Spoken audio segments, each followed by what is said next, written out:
Hi, you guys. All right, let's take a look at organic chemistry and why we care. And this unit is mostly about naming and writing structural formulas of organic molecules. But certainly organic chemistry is extremely important. And all the rules are different. So if you haven't really liked naming or formula writing, this might be better for you. It's a little more concrete. What we do, I mean, if you take this in college, it'll be pretty complicated, but we're just going to kind of keep it simple. See if we can learn some naming and formula writing for common organic molecules and different types of molecules as well. There's not a lot to say on this, on these notes. So there's not a lot of background that you need to name and write formulas, but the stuff in blue is the stuff that you should have. So if you're writing this by hand, you're going to want to make sure that you have the blue stuff written down. And when we name them, we're going to have a lot of rules on this stuff in blue that you'll be like, I don't get it. But once I start to name them, I think that will help make things a little more clear for you. So let's dive in then to some of the background. Organic chemistry, if you didn't know, that's like the chemistry of carbon, and carbon's found in all living things. There's all sorts of examples of organic molecules like fats, acids, proteins, enzymes, sugars. It's truly everything, lots of things that you eat, buy, or use are organic molecules. Plastic molecules has carbon in it as well. So lots of things, oil, gasoline, those kinds of things that were once alive or part of living things, but have been, kind of compressed onto the earth. All of those things are going to be organic molecules. And the simplest kind of organic molecules are ones that just contain carbon and hydrogen. And so guess what? We call them hydrocarbons. Things like fats are hydrocarbons, oil is hydrocarbons, stuff like that. And their names are pretty straightforward, but there's always, of course, some wrinkles that we'll try to address when we name and write the formulas of organic molecules. Okay, you've been staring at the screen, so let's talk about what the rules are for naming them. Again, they probably won't make sense until you start to do some of them, which we will in a second. So when you're naming, you always want to name the longest continuous chain, and then you always want to number them in a way that things that are interesting, like double or triple bonds or different groups, get the lowest number. And again, that will probably make sense in a second. You have to indicate where things are when you're naming organic molecules, like where is the double bond, where is the interesting part of this, where is the thing that's not carbon or hydrogen, which we'll look at a little bit today, but more tomorrow. And then you assemble kind of the name. It's sort of like you build it, really, and you list the groups in alphabetical order again. Once we start building them, that'll make more sense. We need to use prefixes for the number of carbons when we're doing organic molecules. Truly, there can be an infinite number of different combinations of organic molecules, and they have, their molar masses range from 16, to things that are, in the thousands when it comes to organic molecules. The prefixes that we're going to use are 1 through 10. They are a little bit different than prefixes that you've seen before. 1 carbon is meth, 2 is eth, 3 is prop, 4 is but, 5 is pent, 6 is hex, 7 is hept, 8 is oct, and 9 is 9, and dec is 10. So we're going to use those prefixes when we start to name and write the formulas of these.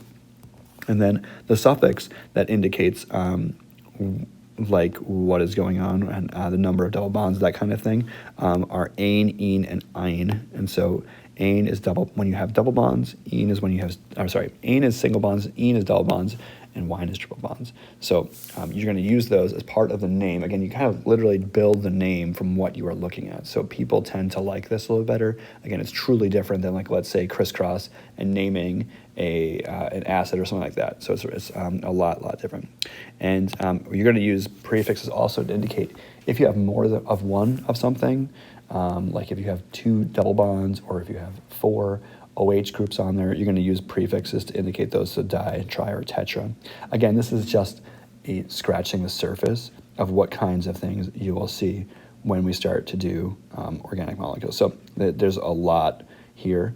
This won't get you through college or anything like that, but it's certainly a good list of organic molecules. So let's take a look at some of these examples, and it will really, I think, help what we're doing for these. So when we have the organic molecules, most of them, on paper at least for right now, for hydrocarbons are just going to have carbons and hydrogen on them, and each carbon can kind of have 4 different lines attached to it. Maybe you remember that from when we were doing Lewis structures. So you can identify this as a hydrocarbon because it has, of course, the only carbons and hydrogens. And when you name it, you need to do the rules that we had on the other list, which were essentially find the longest continuous chain, which should not be a trouble, right? Because this is the longest continuous chain, or sorry, not that H. There's 3 carbons in our longest continuous chain of carbons. And then you really just build the name from there. So you're going to use the prefix for 3. So go back and look at your sheet for the prefix for 3. The prefix for 3 is prop. And then the suffix for all single bonds, because there's all single bonds here between the carbons, single bonds there. The suffix for that is ane. Okay, so maybe you've heard of propane. This is what the molecule for propane looks like. It's got 3 carbons. It is a hydrocarbon. All of the carbons are attached to hydrogens, and that fills in the empty spots on the carbon. So we call this propane. And literally, the propane, the word, means 3 carbons, and ane means all single bonds. Okay, so you're truly building the word for it. Now, it doesn't matter if the atom is drawn in a line or if it's drawn in some sort of other configuration. You're always looking for the longest continuous chain. Okay, so if I drew this one here and I drew in my H's, it doesn't matter that it's not in a line. When you're naming it, you're still worried about how many carbons can you connect, okay? How many carbons can you connect? A second time I haven't really drawn a good. So I can connect 4 carbons. It's the same as if I drew them straight in a line. You would name it the exact same way, whether it's vertical, whether it's horizontal, carbons in a line, whether it's squiggly like this or like that shape. It doesn't matter. As long as there are 4 carbons in a line, you're going to use the prefix for 4, which is but. And since there are only single bonds here, we're going to call it butane. So this is like in butane lighters. This is the fuel that's in butane lighters.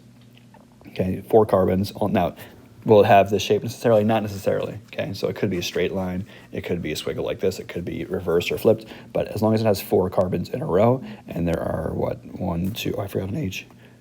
There we go. 1, 2, 3, 4, 5, 6, 7, 8, 9, 10. As long as it has 10 hydrogens also, then that's what we call butane. Easy enough when it's just carbons, single bonds like that. But you can also have double bonds in these, and that's pretty common as well. So I'm going to draw one with double bonds, and you should as well.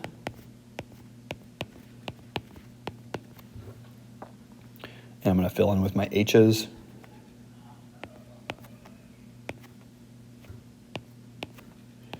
Remember, every carbon only gets 4 lines attached to it. So I know this carbon right here only needs 1 H because it already has the 3 other lines there.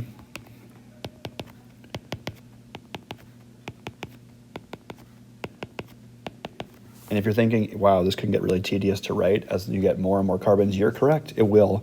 And so we'll learn a lot of different ways to write these molecules. This is just one of them. This is called the structural formula. It just shows you how each carbon is bonded to each hydrogen. So here's another example. You can see the major difference here is that we have this double bond, and that double bond changes how we do the name a little bit. And maybe you remember back from our notes, when we're naming, we're going to give it a different suffix for the name. So the first thing you still do is to find out how many carbons you have in a row. So we've got 1, 2, 3, 4, 5 carbons in a row. So the prefix for 5 is, did I draw this wrong? Oh, pent, sorry. Pent. Okay.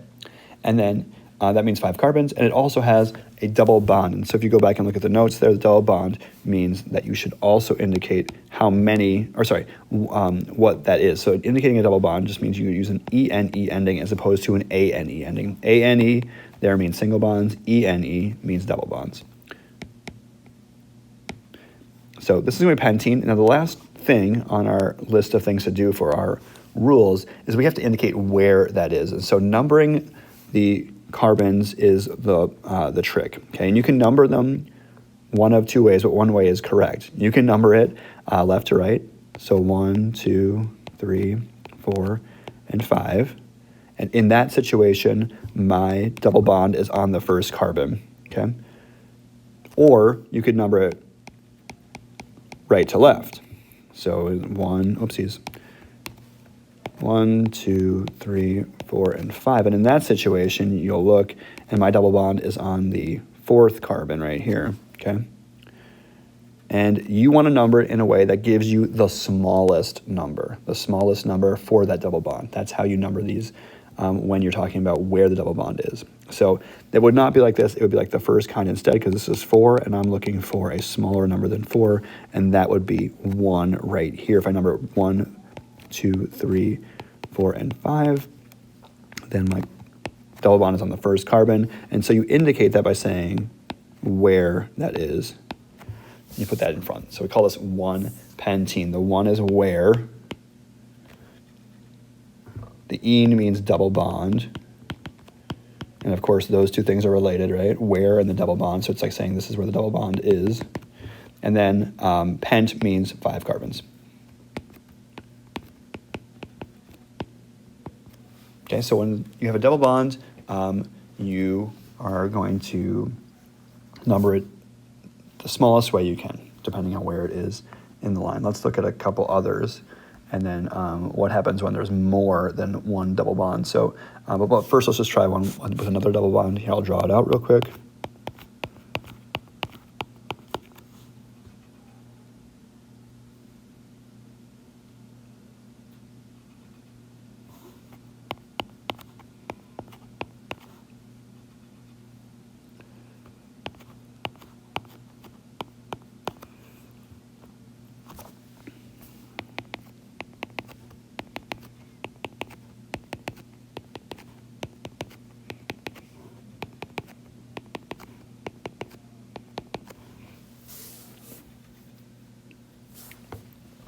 All right, so this is my picture of this hydrocarbon. This is actually, you can draw the H's on top, and that wouldn't matter in like regular chemistry, but if I took this H right here and moved it up here, that's a different thing actually than the way I drew it originally. That's one of the things that makes organic chemistry so difficult. So maybe you've heard of, if you like follow like, I don't know, diets and stuff, maybe you've heard of like trans fats, or those are the bad ones, or and the other combination is cis fats. And so these trans fats here, well, this would be in this is called the cis formation. Oops, I erased it instead of drawing around it. That's the cis formation when they're both on the same side. Those are easier to break down for your body because molecules can get in there to break the double bond. But when they're the other way, like the way that I drew it the first time, this really has nothing to do with anything. But when they're like this, this is called the trans configuration. Here, trans configuration, because you have one on top and one on bottom, and then harder for molecules to get in to break that double bond. And so trans fats tend to stick around in your body longer. They're not as good for you as some of the other kinds of fats. Anyway, that's unrelated, but just throwing it out there. That's one of the things that makes organic chemistry so complicated. So let's name this thing. You can tell in a row, I've got 6 carbons right there. So I'm going to go with hex as part of like what I'm writing. And you also can tell that it has a double bond in it. So ENE is the suffix. And then you have to number it left to right or right to left. You want that to be the smallest number possible. And so you can kind of tell it's closer to the right-hand side. So let's number it right to left. You got 1 and 2, 3, 4, 5, and 6. And so the carbon, the double bond, is off of the second carbon. So we call this 2-hexene when we're writing it. Okay. Last thing is you can also have more than one of something. And you do change some of the way that you are, what you have, like you have to like indicate more things. It gets a little more complicated when you're doing it that way. So let's look at one more. Go away. Let's write it out. I'm going to go with 8 carbons in a row. And I'm going to have double bonds here and also here. I'm going to fill in with all the hydrogens now.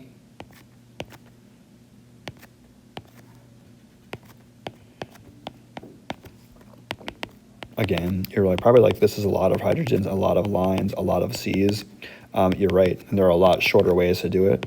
but this is a good example of just showing you how everything fits together. Again, we call this the structural formulas for these molecules. Okay, so root of this is that you can see we have 8 carbons in a row. I think that was the very first thing I said there. So part of our name is going to be octa. Okay, we also note that we have not 1 but 2 double bonds here. And so when you have more than one of something, this is that part of the notes in the blue, the very last thing where you say you have to use a different prefix to indicate how many. And since we have 2 of them, that prefix is di. And since they're double bonds, the suffix is ene. So we say it's octadiene, or you could add the a in there if you wanted to. Actually, I think I will. There you go. So this is what it means. Octa, of course, is 8 carbons. Di is that there are 2 double bonds. And then the last thing is to say where they are. So you need the smallest number first. So you can number it again, right to left, to left to right, but you want to have the smallest number possible. Oh, that's not what I want to do. Just want to get rid of them. There we go.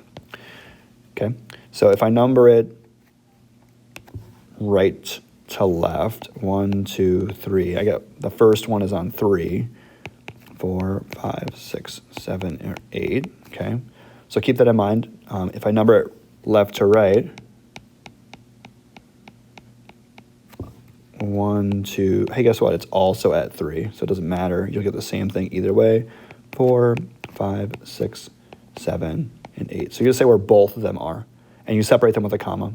So our first double bond is right there on the 3rd carbon, so we say 3, and then comma. Where's the other double bond? You got to indicate that as well. That's off of the 5th carbon. So we call this 3, 5 octadiene, and you would have got the same answer either way. And that's the location of the double bond. So all these things on top, they all go together. The location, how many, and what they are, all goes together. And then the oct is saying that there are 8 carbons. We're going to put some of this to use tomorrow, but this is a good primer on how to write formulas for names for common kinds of hydrocarbons. And of course, we'll be going each direction, so we'll be drawing them and writing things out. But this is a good primer on doing the name at least. Okay, this has been super fun. Everyone take care. Bye. Oh, I almost forgot what happens when there are branches off of the main chain for hydrocarbons. So let's look at one here.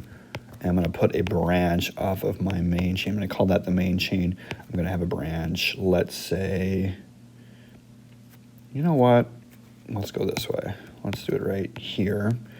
I'm going to fill in everyone with the hydrogens that they need. So we call this a branched hydrocarbon because you can see there's a chain that's the longest, and then there's a little guy right off the chain, all right? And so if you want to name that, you got to do things a little bit differently. And I'll show you how to do that right now. So first thing you want to do when you're naming a chain is find the longest part of the chain. That's going to be like our backbone of the main chain of this carbon. So if you number it, just go straight this way, 1, 2, 3, 4, 5 carbons, or you can have 1, 2, 3, 4 carbons, or you can have 1, 2, 3, 4 carbons. So the highest number we have is the 5 carbons right across the middle. We're calling that the main chain. So when we name it, we're going to name that main chain first, and it's 5 carbons, and it's all single bonds. And so we're going to go with pent for 5 and ane for all single bonds. Okay, we still have to account for, though, this little guy right here. So to say what that is and what that is and where it is. And so again, all this is really like intuitive, right? You just say what it is and where it is, and each part of the word means something. So when I'm seeing that one off of the main chain like that, I know that it's 1 carbon. When you have these ones that are off of the main chain, you add a YL suffix to their name. So you say what it is and how many carbons it is, and instead of saying pentane or methane or whatever it is, you add a YL. So we're going to say that this is meth for 1 and YL. So we say methyl pentane, and that's almost done. And then the last part is you have to say where it is. And so now we need to number again, which you've been doing. So we got 1, 2, 3 if you number it this way, 4, 5, 6, or it's 3 the other way as well. So the lowest number is 3, so we call it 3-methylpentane. The 3 indicates where the methyl group is. The methyl group is 1 carbon. The YL means off the chain. And the pentane, that's not how you spell chain, that's disrespectful to you guys. And the pent means 5 on the main chain, single bonds. Okay, so every part of the word has something for it, but that is how you name some of these ones where the carbons branch off. Methyl, ethyl, propyl, those are like, you can't have groups that are too long off of the main chain, otherwise they are the main chain. So usually it's going to be a methyl or an ethyl group, and that's an example where you have a methyl group off of the 3rd carbon. Okay, this has been fun, and I really will go now. Okay, bye.